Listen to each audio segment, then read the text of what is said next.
So here's Miss Thing. This is Lemony. She's a double factor spangle. She's Sprite and Fluffy's girl. She has no discoloration on the front of her. She's clear yellow all the way through. She's a really good thing for breeding. She's got tremendous size and nice feather too. Problem is she fell in love with her brother out in the white cage while she was growing up, and now she doesn't want to be with anybody else. But I don't inbreed.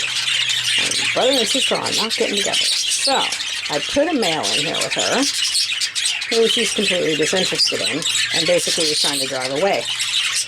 So I put another male in here. This little guy is Sprite and Jester's, Sky and Jester's baby boy. He does not have great size. Neither one of them do.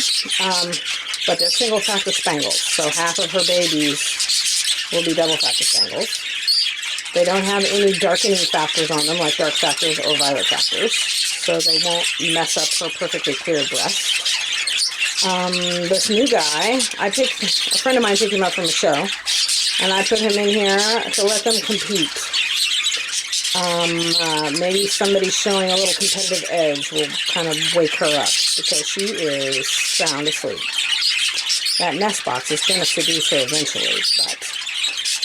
so these two are in here. I'm going to keep an eye on them today to make sure they don't actually fight, which I kind of doubt, because they're both rather low ranking. And then we'll see if she finds a preference in the next few days.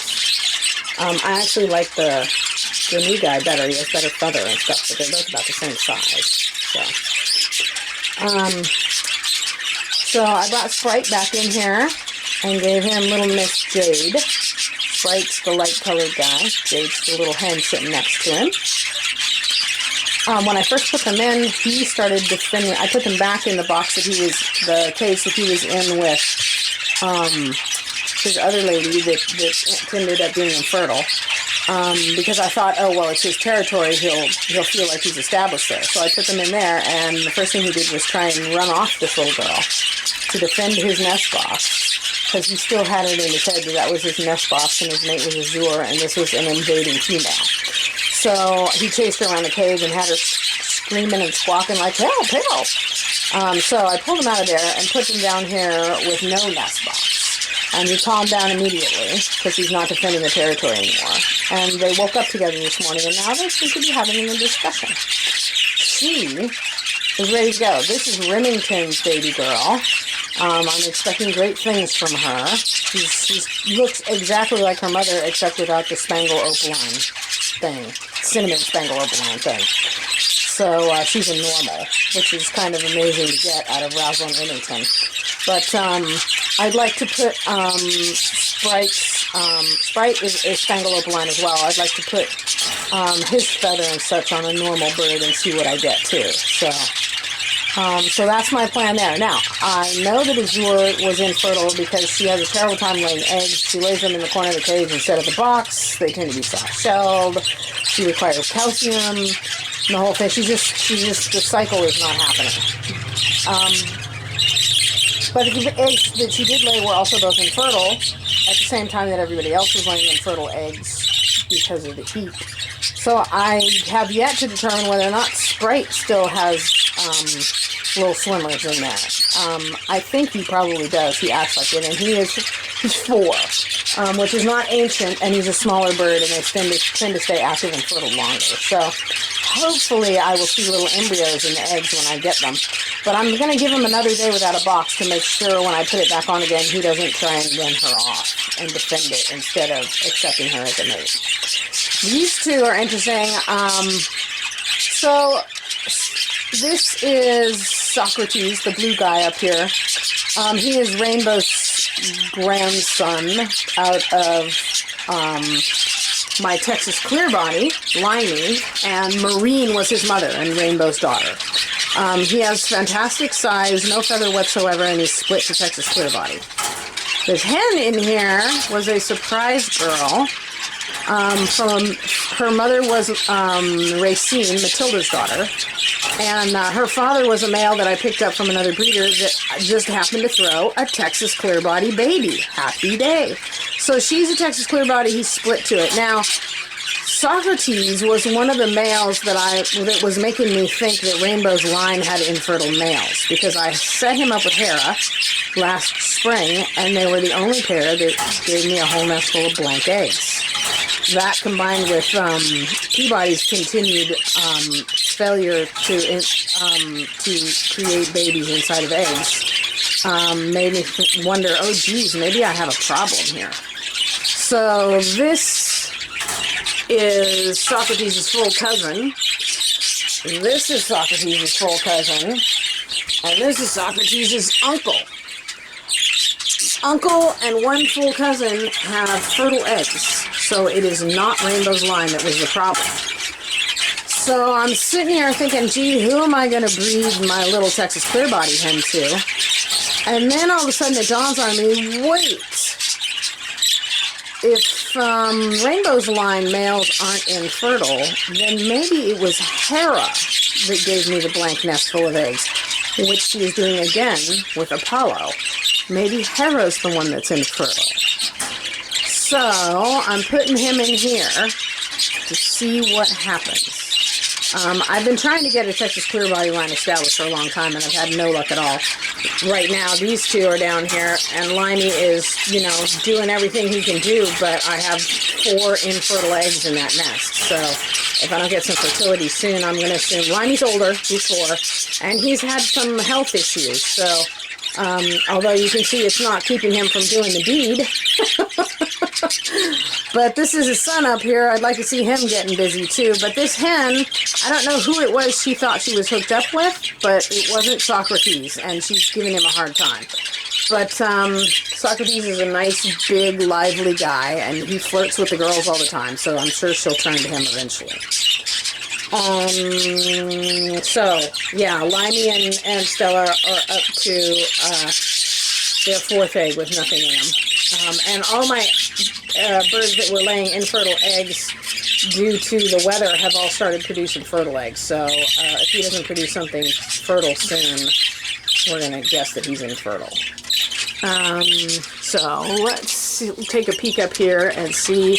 I'm still worried about, this is Hemsworth and Cyan. I'm still worried about Cyan. She did finally pass that egg, but she has to pass another one. So, hopefully without going egg-bound again. So let's see what we got going here. Come on, Missy. She usually hops out of the nest very quickly when I start to. There she goes. I think she's going. She has a bum foot, and it makes it hard for her to get out. Come on, Missy. She's on it. Maybe I can see. Oh, there's that second egg. That's what I was after. Okay, I'll leave you alone. She has a bum foot. For some reason, sometime last spring when she was raising babies, she lost the use of one of her feet. The leg still works, but the toes don't grip anything. So she rests on her ankle or her lower leg. But it does make it hard to get in and out of that nest box, especially when she's such a big, heavy bird. So the other thing that makes it hard to do is walk across the bottom of this cage because of the wire down there, and her one foot with the toes that don't work falls through all the time. So I put this, first of all, I put food and water in ceramic dishes so that she can reach them more easily and not have to climb up on the edge of the cup as they have to with these. And I put down that paper towel so her bad foot won't fall through the bars as she's trying to walk. So I'm trying to make this as easy as possible because hens don't like to get up off of their nest very often, and she's going to be less inclined to do it if she knows that she's going to get stuck out there wrestling with a difficult to walk on floor and all that kind of thing. So I'm really glad that second egg came out okay. Now all we need is fertility, and I'm happy. This is Hephaestus, and I saw he and his lady making babies, as it were, this morning. She went in that box the second I put them in there. I expect eggs any minute now. Now I need to move a couple of these pairs out to the other cage, and I need to do it before they start laying eggs, because I want them to be done earlier, and I have at least a couple of nests out there that I'm going to have to clear out because they have no fertility. So I think these guys will probably be one of them, but if it's going to happen, I'm going to have to do it soon because she's going to lay an egg quick. They've been in here for 3 days. She's in that box. They're already breeding. She'll get that egg out in another day or two. So these guys are going along gangbusters. This is Peter and his girl Marble. I found this is Cookie and Marshmallow, the recessive pied pair. They have one fertile egg in there, yay. I was thinking it was Marshmallow that had the blank egg, but it wasn't. This is Ocean and Cerulean. Cerulean has laid 2 eggs, and weirdly, the second egg is a blank egg, or what they call a fairy egg. It has no yolk in it. Now, she was sold to me as an infertile hen, and I thought it was because she was so aggressive, she chased all the males away. But now she's got a male, she's laying eggs. I'm beginning to wonder, okay, usually if they lay an egg with no yolk, that would be a very old hen that's spent, or a very young one that's never laid before. Cerulean, I think, is a 2017. She's 2. So it would be surprising if she's never laid an egg. So I don't know what's up with that. We may have an infertile here, an infertile hen. This is Neptune and Mist, and they're going along gangbusters, waiting for a second egg. Let's see if I got one. Then I have to check for fertility. She usually jumps out pretty quick.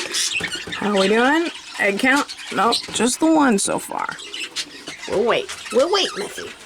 I'll check it for fertility anyway. So yeah, and my other new pair is over here. This is Kobe and his new little lady, Lavender, who is already in the box. And I put them together in here, and Lavender took one look at Kobe and walked up to him with kiss, kiss. And they were a pair. Done. These two, on the other hand, this is Kobe's son and Lavender's sister, are just not even speaking to each other. You just never know. Best laid plans and all that.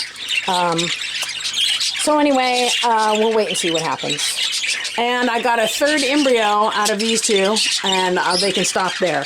The hen was not feeling well. I treated her for a yeast infection, candida, and she cleared up and is putting on weight. So I think they're going to be just fine. Okay, that's it for the big flake case.